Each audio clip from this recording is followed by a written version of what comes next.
Hello दोस्तों, कैसे हो आप लोग। आज के वीडियो में आपका स्वागत है। फिर से पार्ट 3 रिलीज हो गया है। पार्ट 3 आपने जरूर देख लिया होगा। पार्ट 4 बना रहे हैं आज परसेंटेजेस का। पार्ट 4 जो है वो कॉन्सेप्ट है इनवर्सली प्रोपोर्शनल रिलेशंस पे। इनवर्सली प्रोपोर्शनल रिलेशंस आपको याद होगा, जो हमारा सबसे पहला वीडियो आया था उसमें मैंने आपको बोला था कि परसेंटेजेस टॉपिक जो है उसको 6 हिस्से में डिवाइड किया जा सकता है। 6 डिफरेंट कॉन्सेप्ट अगर आपने परसेंटेजेस के कर लिए हैं तो परसेंटेजेस टॉपिक में पढ़ने के लिए आपको कुछ भी नहीं बचेगा, राइट। जैसे सबसे पहला कॉन्सेप्ट था कैलकुलेशंस का, उसमें आपको रेसिप्रोकल चीजें सिखाई गई थी, राइट। अगर आपने वो वीडियो नहीं देखा है तो मैं रिक्वेस्ट करूंगा आपसे कि पहले आप जाके वो देखिए, क्योंकि आज भी हम कुछ रेसिप्रोकल को लेके ही शॉर्टकट सीखने वाले हैं।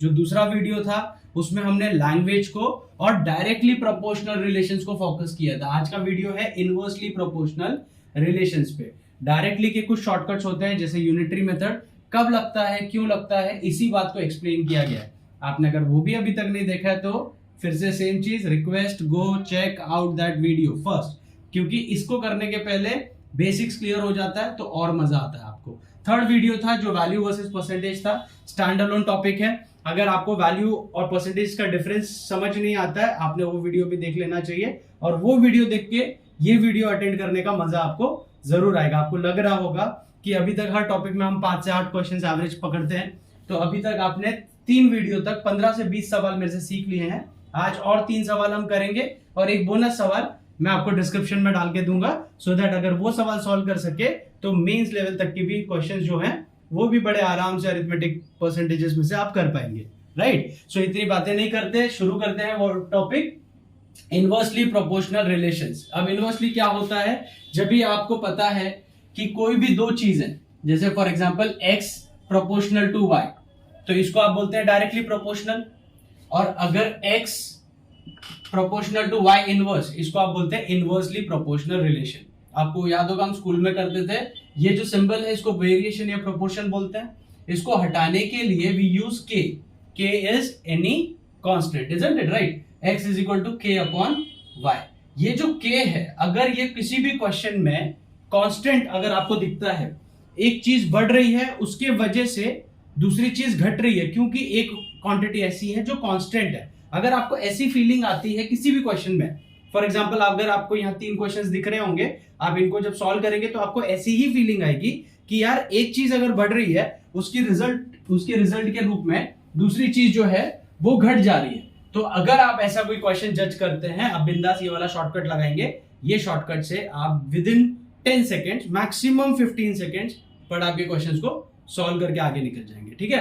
लेट्स सी क्या है ये शॉर्टकट। जब भी कोई क्वांटिटी 1 अपॉन x से बढ़ती है, माइंड इट, कोई क्वांटिटी अगर 1 अपॉन x से बढ़ती है तो उससे की जो रिलेटिव क्वांटिटी है, रिलेटिव क्वांटिटी मतलब उसके वजह से जो क्वांटिटी घटने वाली है वो हमेशा 1 अपॉन x प्लस 1 से घटती है, ओके। अगर यही 1 अपॉन ना हो के 2 अपॉन x से बढ़ रही है, 2 अपॉन एक्स प्लस 2 से घटेगी, 3 अपॉन एक्स से बढ़ रही है, 3 अपॉन एक्स प्लस 3 से घटेगी, एंड सो ऑन।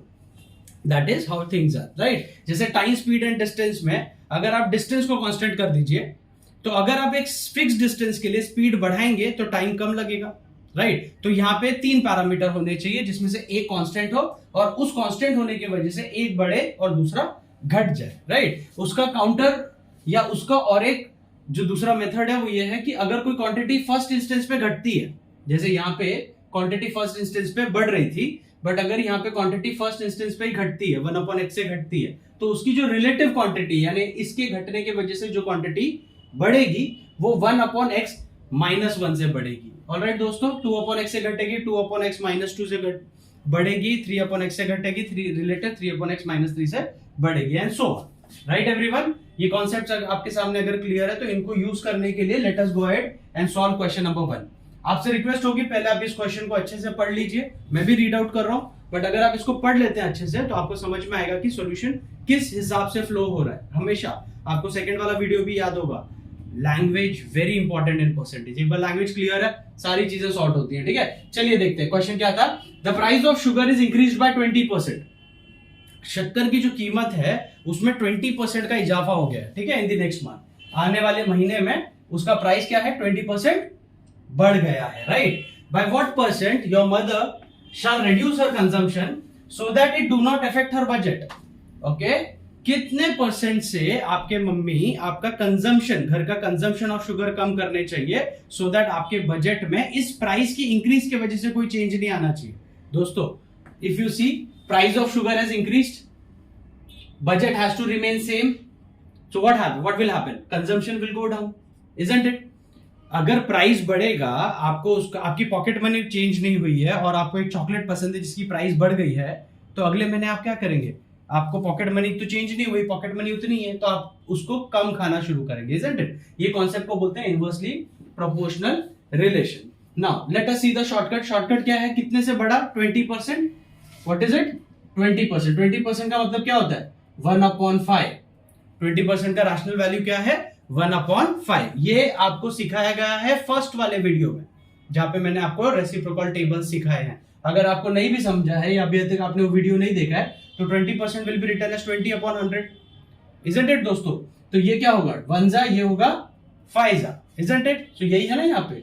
अगर आपको 1/5 का इंक्रीज दिखता है, जैसे यहाँ पे क्या दिख रहा है? 1/x का इंक्रीज, तो 1/5 का अगर इंक्रीज दिखता है तो रिलेटिव कितना डिक्रीज होगा? 1/5 प्लस 1। अभी तक आप समझ गए रहेंगे ना, ये 1/x का इंक्रीज, तो 1/x प्लस 1 का डिक्रीज रिलेटिव में। ये है प्राइस, ये है कंजम्पशन।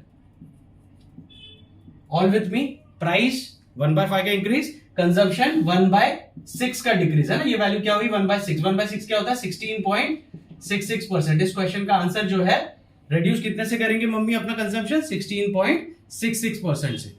तो प्राइस 20% बढ़ा, 16.66% कंजम्पशन डिक्रीज किया, बैलेंस हो गया। एक्सपेंडिचर में कोई चेंज करने की जरूरत नहीं है। बजट आपकी मम्मी का या आपके घर का बजट हिलेगा नहीं, राइट? ऐसे क्वेश्चन बड़े कॉमनली आते हैं, और ये 1 सेकंड का क्वेश्चन है। आपने 20% देखा, बोला 1/5 इंक्रीज, यार 1/6 डिक्रीज होगा, सॉर्टेड है। 1/5 डिक्रीज होता, अगर ये 1/5 डिक्रीज होता, आप बताइए 1/5 डिक्रीज होता तो क्या करते? 1/5 से डिक्रीज, तो 1/5 -1 से इंक्रीज करते रिलेटिवली, हाँ या ना, राइट? सो ये बात अगर आपको याद रहती है, ये कॉन्सेप्ट याद रहता है, तो ये सवाल आपने पढ़ा, जितने टाइम में आपने उसको पढ़ा नहीं, उससे जल्दी आपने उसको सॉल्व कर दिया और आप आगे बढ़ गए, इजंट इट दोस्तों? राइट? सो फर्स्ट वाला क्वेश्चन क्लियर है सभी को?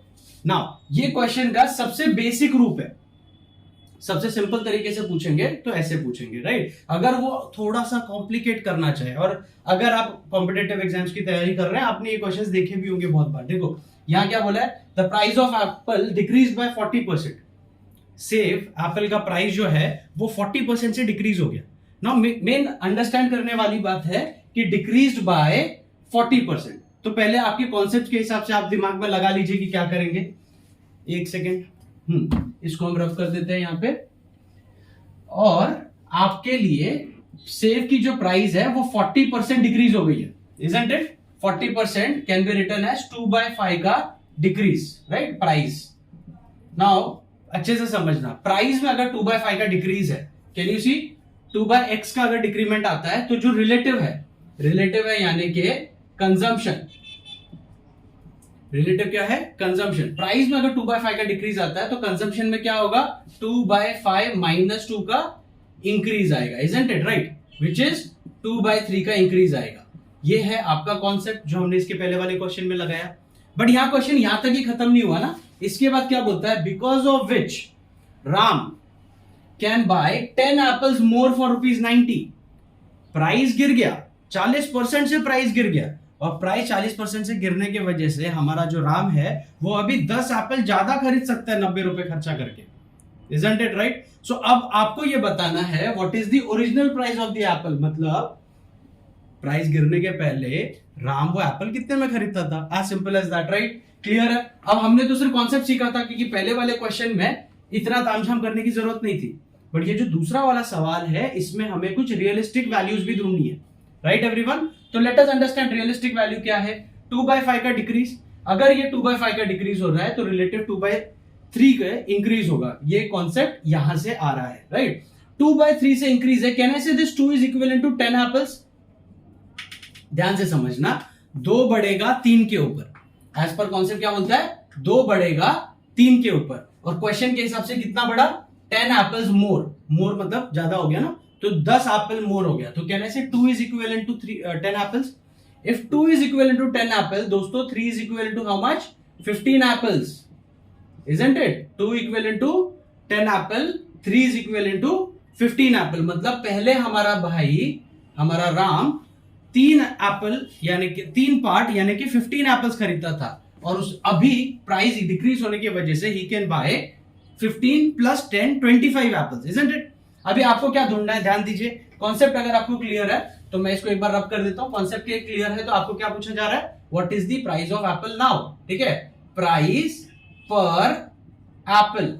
माइंड इट, इस पर्टिकुलर बात को याद रखना. कॉस्ट इस प्राइस भी छोड़ दीजिए, चलो कॉस्ट पर डिवाइड वाली लाइन को कहते हैं कॉस्ट पर एप्पल. कॉस्ट कितनी रुपीस है, 90 रुपीस. कितने एप्पल खरीदे जाते थे पहले, 15 रुपए. तो हर एप्पल कितने रुपए का पड़ता था, 6 रुपीस पर एप्पल, राइट है ना. अगर आपको ओरिजिनल कॉस्ट पूछा है तो आप 90 रुपीस को 15 एप्पल्स के हिसाब से डिवाइड करेंगे, और अगर आपको ओल्ड प्राइस पूछा है, सॉरी ओल्ड नहीं, न्यू प्राइस अगर पूछा है तो आप वो 90 रुपीस को 25 से डिवाइड करेंगे, क्योंकि न्यू क्वांटिटी होती 25 एप्पल्स की. अगर आपको न्यू प्राइस पूछता तो 90 को अगर आप 25 से डिवाइड करते तो 3.6 आपका आंसर आता. 3.6 रुपीस पर एप्पल, ये उसका नया कॉस्ट है. ये पूछा नहीं है आपको, बट अगर पूछा होता तो आप 90 को डिवाइड करते 25 से. हाँ या ना, देखो 6 से 40% कम. Everything is balanced. अगर आपको पता है तो आपको 10-20 सेकंड भी नहीं लगने वाले हैं, 15-20 सेकंड भी नहीं लगने वाले हैं, और ऐसे सवाल जो बहुत लोगों का दिमाग हिलाते हैं वो आप सॉल्व कर सकते हैं. और एक एप्लीकेशन है इसकी, तीसरी एप्लीकेशन टीएसडी टॉपिक में से मैंने ली है. कॉन्सेप्ट जो है इनवर्सली प्रोपोर्शनल का ही है, कॉन्सेप्ट जो है फ्रैक्शन का ही है, बट इसको क्वेश्चन को परसेंटेज फॉर्म में ना पूछ के सिर्फ रेगुलर नंबर्स के फॉर्म में पूछा है. बट आप एक बार क्वेश्चन पढ़िए, आपको समझ में आएगा. If Seema walks at 20 kilometre per hour, she reaches her office 4 minutes late. हमारी सीमा अगर 20 किलोमीटर पर आवर की स्पीड से चलती है तो अपने ऑफिस को वो 4 मिनट लेट पहुंचती है. But if Seema walks at 25 kilometre per hour, हमारी सीमा 25 किलोमीटर पर आवर की स्पीड से अगर चलती है तो she reaches her office 2 minutes early. ध्यान दीजिए, 4 मिनट्स लेट, 2 मिनट्स अर्ली. ठीक है, स्पीड कितनी, 20 की स्पीड से चली, 4 मिनट लेट पहुंच गई ऑफिस को. 25 के स्पीड से चली, 2 मिनट जल्दी पहुंच गई ऑफिस को. आपको बताना ऑफिस का डिस्टेंस कितना है, वो घर से ऑफिस जा रही है, वो कितना डिस्टेंस ट्रैवल कर रही है ना दोस्तों. चाहे वो 20 की स्पीड से चले, चाहे वो 25 की स्पीड से चले, आप ही बताइए क्या डिस्टेंस में कोई बदलाव आ रहा है. डिस्टेंस तो वही होगा ना, घर से ऑफिस जो है वही होगा, इजंट इट राइट. तो यहाँ पे डिस्टेंस कांस्टेंट है और स्पीड में चेंज आ रहा है. अब स्पीड 20 से 25 हो गई और डिस्टेंस कांस्टेंट है तो ऑब्वियसली टाइम डिक्रीज होगा, इजंट इट. 20 से 25 यानी increase, distance no change, time decrease. आप ये बात समझ पा रहे हैं कि नहीं, राइट. तो ये कॉन्सेप्ट कौन सा हुआ, ये कॉन्सेप्ट हमारा इनवर्सली प्रोपोर्शनल रिलेशन का ही हुआ कि नहीं हुआ. जो डिस्कस हम कर रहे हैं उसी रिलेशन से आ रहा है. समझो, देखो 20 की स्पीड थी उसकी ओरिजिनली फॉर से, उसकी स्पीड बन गई 25. कितनी इंक्रीज हो गई, 5 इंक्रीज हो गई. कैन यू सी दिस, 20 से 25 अगर स्पीड इंक्रीज हुई तो कितनी इंक्रीज हुई, 5 इंक्रीज हो गई. कितने के ऊपर, ओरिजिनल 20 के ऊपर, राइट दोस्तों. कैन आई से इट इज 1/5 का इंक्रीज स्पीड में. अगर 1/5 का इंक्रीज होगा स्पीड में, डिस्टेंस कांस्टेंट है, तो टाइम में डिक्रीमेंट आएगा दोस्तों. टाइम में क्या डिक्रीमेंट आएगा, 1/6, सॉरी यहां पे 1/4. 1/4 का इंक्रीमेंट आ रहा है स्पीड में, सो यहां पे 1/4 + 1 का डिक्रीमेंट आएगा. ये जो कॉन्सेप्ट हमने यहां पे सीखा है, राइट, क्लियर है. सो आई वुड से टाइम में 1/5 का टाइम जो होगा वो डिक्रीज होगा. 1/5 of the time will get decreased, isn't it. इसको ऐसे बोलता हूं, decreased. 1/5 of the time will get decreased. अब यहां पे अगर आप इस क्वेश्चन को देखो तो एक ओरिजिनल टाइम है, लेट्स से ये जो है ओरिजिनल टाइम है. सीमा को क्या लगता है, 4 मिनट ज्यादा और बाद में 2 मिनट कम. अगर आप इन दोनों के बीच में देखेंगे तो 6 मिनट का गैप दिख रहा है. 4 मिनट ज्यादा, ये ओरिजिनल टाइम की लिमिट है फॉर एग्जांपल, तो उसको 4 मिनट ज्यादा लगा और ओरिजिनल टाइम से 2 मिनट कम लगा. 20 से 25 के बीच में 6 मिनट का गैप दिखा. तो यहां पे अगर मैं 6 मिनट लिख दूं तो टाइम कितना हुआ, 30 मिनट्स. यानी original the time Seema takes is what, 30 minutes, isn't it. तो आपको टाइम नहीं ढूंढना, आपको क्या ढूंढना था, आपको ढूंढना था डिस्टेंस. तो डिस्टेंस क्या होती है दोस्तों, यहां पे मैं इसको रब कर देता हूं. आप बताइए डिस्टेंस क्या होती है. डिस्टेंस जो होती है वो होती है स्पीड इनटू टाइम. है ना, डिस्टेंस क्या होती है, स्पीड इनटू टाइम. स्पीड 20 की, टाइम जो है 30 मिनट का है. अब मिनट में वैल्यू नहीं रख सकते क्योंकि ये 20 किलोमीटर पर आ रहा है. यूनिट सेम होने चाहिए दोस्तों, 20 × 30/60 आर. अगर आप इसको कर रहे हैं तो ये हो गया 1 जा, ये हो गया 2 जा, ये 2 जा 1 जा, यानी जो डिस्टेंस है वो है 10 किलोमीटर का। कितना है डिस्टेंस? 10 किलोमीटर का। तो अगर इस क्वेश्चन का आंसर करना है तो आप क्या देखेंगे, आप बोलेंगे इसका आंसर 10 किलोमीटर है। कैसे आया? 20 से 25 हुआ, 5 बढ़ गया 20 पे, 1/4 का इंक्रीज हुआ, 1/4 का इंक्रीज हुआ तो 1/5 का टाइम डिक्रीज होगा। 1/5 का टाइम इक्विवेलेंट टू 6 मिनट, जो हमारे क्वेश्चन में 4 मिनट और 2 मिनट के डिफरेंस के हिसाब से समझाया गया है, right. 6 minute 1/5 of the time, आपको आएगा time is 30 minutes. 20 kilometre per hour की स्पीड से अगर सीमा को 30 मिनट्स लगता है अपने ऑफिस जाने के लिए, तो डिस्टेंस कितना दोस्तों? 10 किलोमीटर। Yes, right. ये 3 क्वेश्चंस हमने किए, एक के बाद एक के बाद एक, तीनों में डिफरेंट वैरायटी या डिफरेंट तरीके से क्वेश्चंस पूछा गया है, बट जो कॉन्सेप्ट है वो है इनवर्सली प्रोपोर्शनल रिलेशंस का। उम्मीद करता हूं कि आपको ये सारी बातें समझ में आई हैं अच्छे से, क्योंकि ये जो क्वेश्चंस हैं ये एग्जाम में सबसे कॉम्प्लिकेटेड क्वेश्चंस में से एक है। ठीक है, अगर आपको ये बातें समझ में आती हैं तो आपको मैं प्रॉमिस करता हूं कि 15 सेकंड जो मैंने स्टार्टिंग में कहा था वही आपको लगने वाला है। क्लियर है, राइट। सो आप लोग ऐसे ही बने रहिए, आपका प्यार हमारे साथ शेयर करते रहिए। हमारे वीडियोस पसंद आ रहे हैं, लाइक कीजिए, शेयर कीजिए, सब्सक्राइब कीजिए। हम इंफॉर्मेशन वीडियोस भी काफी बना रहे हैं, उनको भी जरूर देखिए। ये प्लेलिस्ट के वीडियोस हैं, ये आपके पढ़ाई के लिए है, आपको हेल्प करने के लिए है। पर जो इन्फो वीडियोस हैं उनको तो एटलीस्ट आप जितना हो सके उतना शेयर कीजिए, सो दैट जिन लोगों को जो नीडी लोग हैं, जिनको अवेयरनेस कम है, वहां तक हमारा डेटा पहुंचे, right. On this note I call off. Thank you so much for good day, bye.